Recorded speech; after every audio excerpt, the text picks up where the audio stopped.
नमस्कार दोस्तों, वीडियो वाला में आपका स्वागत है। क्लास 10 एक्सरसाइज 10.2 के क्वेश्चन नंबर 6 है, जिसमें कह रहा है कि एक वृत्त है और ए बिंदु जो होता है वो बाह्य बिंदु है किसी वृत्त के, जो केंद्र से उसकी दूरी 5 सेंटीमीटर का है और स्पर्श रेखा की लंबाई जो होती है 4 सेंटीमीटर दिया है। तो कह रहा है कि उसकी त्रिज्या ज्ञात करें। तो समकोण त्रिभुज ए बी ओ में हम लोग देखेंगे ए बी ओ में बड़ी भुजा का वर्ग शेष दो छोटी भुजा के वर्गों के योग के बराबर होता है समकोण त्रिभुज पाइथागोरस प्रमेय से। O B square plus A B square बराबर ओ ए स्क्वायर। ओ बी की जगह पर आर है तो आर का स्क्वायर प्लस ए बी की जगह पर 4 है तो 4 का स्क्वायर लिखेंगे। ओ ए की जगह पर 5 है तो 5 का स्क्वायर 25, 4 का स्क्वायर 16 प्लस है तो उधर जाके माइनस हो जाएगा। 25 में 16 घटाएंगे 9 और वर्ग है तो उधर जाके वर्गमूल हो जाएगा। 9 का वर्गमूल 3 होता है। यही त्रिज्या आर बराबर 3 सेंटीमीटर हमारा फाइनल आंसर हुआ। अगला क्वेश्चन नंबर 7 में कह रहा है कि एक संकेंद्रीय वृत्त है जिसमें एक वृत्त के बाहर भी एक वृत्त है जिसमें एक छोटी त्रिज्या 3 सेंटीमीटर बड़ी त्रिज्या 5 सेंटीमीटर है और बड़ी वृत्त का एक जीवा खींचा गया है जो छोटी वृत्त से स्पर्श होकर के गुजरती है। जीवा ए बी की लंबाई ज्ञात करना है। इसमें समकोण त्रिभुज ए बी बीसीओ में सी समकोण है यहाँ पे, तो वही पाइथागोरस प्रमेय से ओसी स्क्वायर प्लस बीसी स्क्वायर बराबर ओबी स्क्वायर और ओसी की जगह पर 3 है, 3 का स्क्वायर प्लस बीसी स्क्वायर बराबर ओबी की जगह पर 5 है तो 5 का स्क्वायर लिखेंगे। 5 का स्क्वायर 25, 3 का स्क्वायर 9 प्लस 9 है जो बराबर के राइट साइड में जाएगा तो माइनस हो जाएगा। 25 में से 9 घटाएंगे होगा 16 और बीसी स्क्वायर का वर्ग है तो इधर जाकर वर्गमूल हो जाएगा। 16 का वर्गमूल 4 सेंटीमीटर होगा। हम जानते हैं कि संकेंद्रीय वृत्त में बड़े वृत्त की जीवा त्रिज्या से समविभाजित होती है। जब ये समविभाजित होगी तो बीसी बराबर एसी होगा और ये भी बराबर बीसी प्लस एसी होगा। तो बीसी प्लस बीसी एसी की जगह पर हम बीसी लिख सकते हैं। तो बीसी बीसी जोड़ेंगे 2 बीसी हो जाएगा और 2 पे 4 से गुणा करेंगे 2 चौके 8 सेंटीमीटर हो जाएगा। जीवा हो जाएगा ए बी बराबर 8 सेंटीमीटर हमारा फाइनल आंसर हो जाएगा। अगला नंबर क्वेश्चन 8 है। यहाँ पर कह रहे हैं कि ये चतुर्भुज है कोई जो चित्र अनुसार दिया हुआ है, उसमें फिगर बना दिया है किताब में और उसमें कह रहा है कि सिद्ध करना है कि A B plus C D बराबर A D plus B C होता है। तो प्रमाण में हम जानते हैं कि प्रमेय 10.2 से किसी बाह्य बिंदु से वृत्त पर खींचा गया स्पर्श रेखाओं की लंबाई बराबर होती है।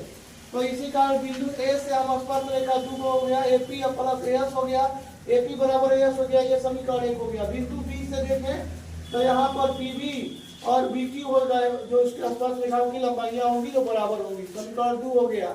बिंदु सी से आरसी होगा और सीक्यू होगा।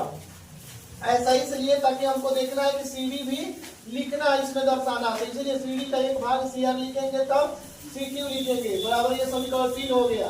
अब यहाँ पे बिंदु डी से अगर देखा जाए तो R D plus D S होगा, ये समीकरण 4 हो जाएगा। अब समीकरण 1 प्लस 2 प्लस 3 प्लस 4 से ए बी सबको लेफ्ट साइड वाला को लेफ्ट साइड जोड़ेंगे और राइट साइड वाला को राइट साइड में जोड़ेंगे। A P plus P V plus C R plus D R इस तरह से लिख कर इसको जोड़ेंगे S plus B Q plus C Q plus D S. A B plus P V बराबर हो जाएगा A B, C R plus D R बराबर हो जाएगा C D.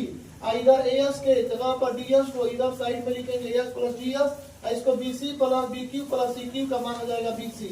S plus D S का मान हो जाएगा A D, S plus D S का मान हो जाएगा ए डी। यही सिद्ध करना था A B plus C D बराबर A D plus B C. ये समीकरण ये फाइनल आंसर हो गया। उसी तरह क्वेश्चन नंबर 9 में चित्र दिया हुआ है उसमें जिसमें हमें वो रचना किए हुए हैं ओसी खींचे हुए हैं जो इसके एपी के समानांतर है। सिद्ध करना है कि कोण एओबी 90 डिग्री होता है। तो रचना से लिखेंगे 0 से सी को मिलाया जो एपी के समानांतर है और प्रमाण में ये सवाल में दिया हुआ एक्स वाई समानांतर एक्स वाई डैश के। ओए जो बिंदु है ओए जो लाइन है वो कोण ए को समविभाजित करता है और कोण बी जो है ना कोण बी को समविभाजित करता है, वो भी समविभाजित करता है। इसलिए कोण 1 बराबर कोण 2 और कोण 3 बराबर कोण 4 समझेंगे। समकोण त्रिभुज एओसी में देखेंगे एओसी प्लस कोण 2 प्लस कोण सी एसी बराबर 180 डिग्री और हमको एओसी ज्ञात करना है वह 180 डिग्री। इसको सब उधर माइनस में भेज देंगे। एसीओ का मान 90 डिग्री है क्योंकि स्पर्श रेखा पर जब इसको मिलाते हैं स्पर्श बिंदु से तो 90 डिग्री का कोण अंतरित करता है। तो 180 में से 90 घटाएंगे तो 90 डिग्री और माइनस कोण 2 हो जाएगा। इसी प्रकार कोण बीओसी बराबर 90 डिग्री माइनस कोण 4 हो जाएगा। ये समीकरण 2 हो गया। इसी प्रकार जिस तरह से ये बनाया वैसे ही भी होगा। अब समीकरण 1 प्लस 2 को जोड़ देंगे AOC plus BOC, BOC plus AOC जोड़ेंगे तो एओ भी हो जाएगा। एओ भी बराबर इधर 90 डिग्री माइनस कोण 2 प्लस 90 डिग्री माइनस कोण 4, 90 90 जोड़ देंगे 180 माइनस कोण 2 प्लस कोण 4 माइनस कॉमन ले लेंगे। तो यहाँ पर ध्यान देना है, इस तरह के अगर कोई समानांतर दो समानांतर रेखाओं के बीच में अगर दो समानांतर रेखा खींचा जाए और उसको समविभाजित करके दो रेखाएं खींचा जाए तो कोण 2 और कोण 4 का जो मान होगा वह 90 डिग्री के बराबर होगा। इसीलिए हम यहाँ पर कोण 2 और कोण 4 का मान 90 डिग्री लिखे हुए हैं, 90 डिग्री। तो 180 में से 90 डिग्री घटाएंगे तो 90 डिग्री हो जाएगा, जो एओबी का मान होगा। यही हमारा फाइनल आंसर होगा, सिद्ध हो गया। इसी तरह की वीडियो को देखने के लिए लाइक सब्सक्राइब करें, शेयर करें। कंप्लीट 10वां क्लास का मैथ इस चैनल वीडियो वाला पर पढ़ाया जाएगा। वीडियो को देखने के लिए धन्यवाद।